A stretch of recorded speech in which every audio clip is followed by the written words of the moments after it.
All right, let's check out the big group problem from 9.2. According to the National Institute of Occupational Safety and Health, job stress is a major threat to the health of workers. A news report claims that 95% of restaurant employees feel that work stress has negative impact on their personal life. Managers of a large restaurant chain wonder whether their claim is valid for their employees. Okay, so um, right away, just a quick thing. There's a national claim. So thinking about when I'm setting up a hypothesis, what is that going to do for me? And then they want to see is it the same or not, right? So let's continue. A random sample of 100 employees finds 68 answer yes when asked. Does work stress have a negative impact on your personal life? Do the data provide convincing evidence at the alpha 0.10, so the 10% significance level, that the proportion of all employees of this chain who would say yes differs from 70? Okay, so there's some things going on here. First word I see, proportion. So as I think phantoms, the P part of phantoms, what is the parameter of interest to me? Let me highlight it. I want to know the true proportion of all employees in this chain who would say yes. That's my P. That's what I'm after, right? And I'm going to do it based on a claim. I'm going to do it based on a hypothesis. So let's set this thing up. Here we go. Null hypothesis. What is it? Null hypothesis is we are going to say that the proportion, the true proportion in the restaurant chain is the same as the national. Alternatively, what are we looking for? What are we suspecting? What are we hoping? Does it differ from 0.75? So not equal to 0.75. So check that out, right? So instead of being greater than or less than, we just want to know, is it different? We don't care if it's greater or less than. We just want to say, yes, this restaurant chain is different. Okay, so there's our H. Let's go into our assumption checks. Assumption checks always have to be done well. So number one, we're going to take N, which is 100 employees, times P, because they give us a P, that's the claim, 0.75. Is that greater than or equal to 10? And then we're going to take N times 1 minus 0.75, 0.25. See if that's greater than or equal to 10. Guess what, guys? They both are. All right, number two, a random sample of 100. Random sample. So we got randomness in there. Number three, so it didn't just say a random sample employees from a large restaurant chain, right? Thinking large restaurant chains like Chipotle or things like that. So where they're going to have a lot of employees. So all employees. Is it greater than or equal to? They sampled 100, so then we say, is there more than 1,000 employees in this large chain? That is safe to assume. So yes, we're going to stick with that. All right, so there's the H part, there's the A part of phantoms.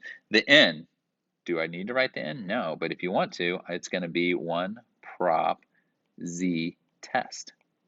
Proportion's always Z, we're running a test. All right, T, let's talk about T. T is, remember we did a normal check here, so let's draw a normal curve. We are going to always center it around the null hypothesis, 0.75.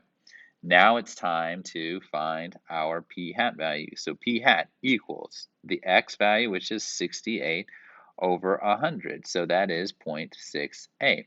So where does that fall on our curve? It falls below 0.75, so 0.68. And we would shade to the left. But okay, here we go. Little interjection here. This right here says not equals to. Not equals to means don't only go this direction to get to 0.68. However far you went there, let's go ahead and go the other direction. Let's make a mark and let's shade more extreme. So anytime you have a don't equals to, we call this a two-sided alternative because we're looking at both sides of the curve.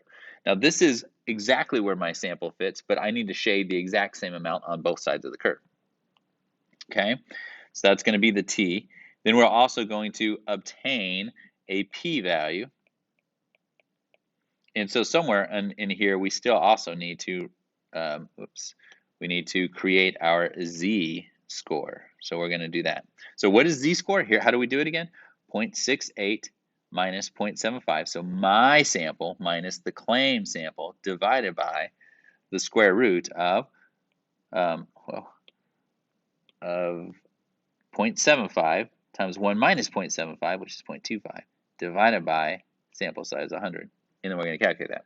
At this moment now, I'm going to go into my calculator. Calculator, stat, test, 1 prop z test, claim 0.75, x 68, n 100. I'm going to go to the not equal to, make sure you're highlighted on the not equals to, calculate. Now we have all the rest of the values we need. Negative 1.62, I'm going to round that to that.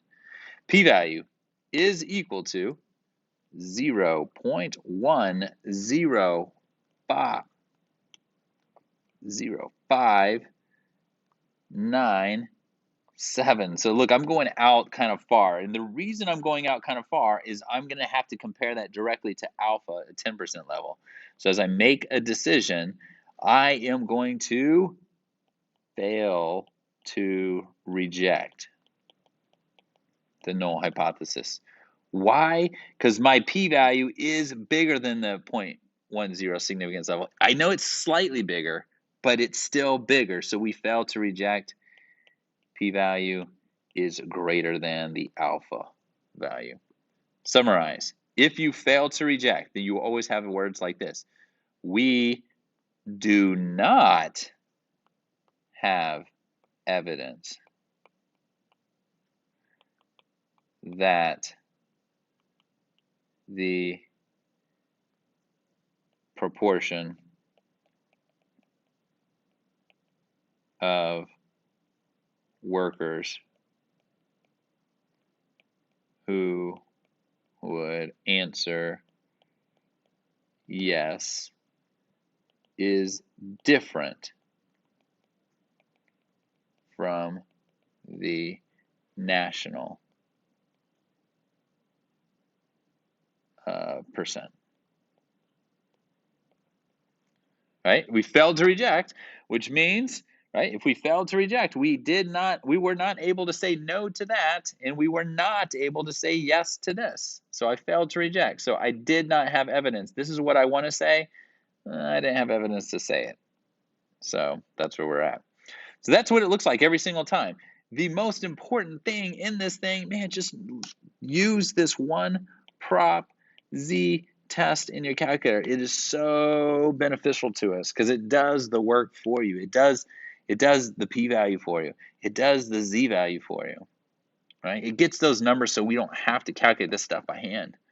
Right? But yes, it is on you to set up the hypotheses, do the checks, draw the curve, shade the curve, show the z-scores if you're going to calculate it by hand.